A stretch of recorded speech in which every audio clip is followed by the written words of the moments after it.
with an agreement on the fact that Little's theorem or Little's law is applicable to various scenarios of network modeling. We are interested in looking at some application scenarios where we see Little's law at work. In this module, we shall first identify a network model in which Little's theorem could be applied. We'll apply it, then we'll establish a graphical or a figurative relationship between different entities through Little's law, followed by commentary. The reference book for this module is again by Bertsicus and Gallagher.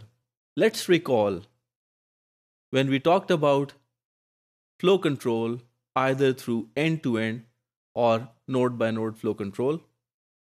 We said that end-to-end flow control fails to provide adequate bounds on the packet delay. And then we agreed that TCP as end-to-end flow control is inappropriate for real-time voice and video. Interestingly, Little's theorem does give us an interesting insight. We can establish a relationship between the window size, the delay, and the throughput. Consider that there are n windowed flow control sessions represented from W1 through W sub n. We introduce an expression called beta. This beta expression has a value either a 0 or a 1. It means it contains binary values. It is meant to identify the scenarios where piggybacking is either supported, beta is equal to 1, or piggybacking is not supported. Because in TCP, using Nagel's algorithm, the acknowledgements could be piggybacked with the data coming from the other side. And then we represent lambda as the throughput, which is the total accepted input rate by accumulating all the individual inputs from all these windowed sessions that can be accommodated by the network and which would be delivered. Of course, this throughput includes the retransmissions as well. For the sake of brevity, we can say that the throughput comprises goodput only, and there are no retransmissions for now.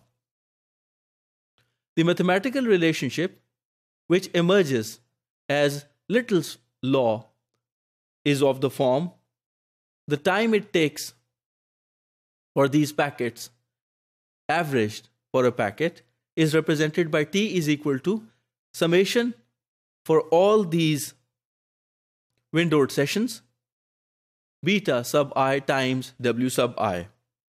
The expression in the numerator is actually the total load that the system is bearing, and lambda is the throughput.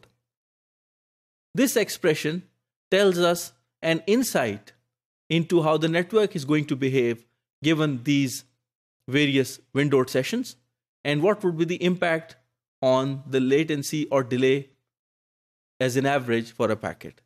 Figuratively, we can imagine a 3D plot, but for two-dimensional illustration, we can look at it this way as well.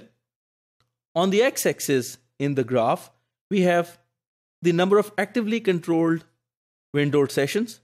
If we increase the number of actively controlled windowed sessions, the throughput is likely to increase. But when the number of sessions are exceedingly large, there wouldn't be enough increase because the network would reach its congestion state.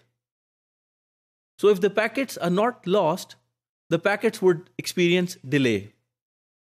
And that is why we see that as the number of sessions increase, the average delay that each packet is going to experience in the light of expression that we just saw would start growing exponentially.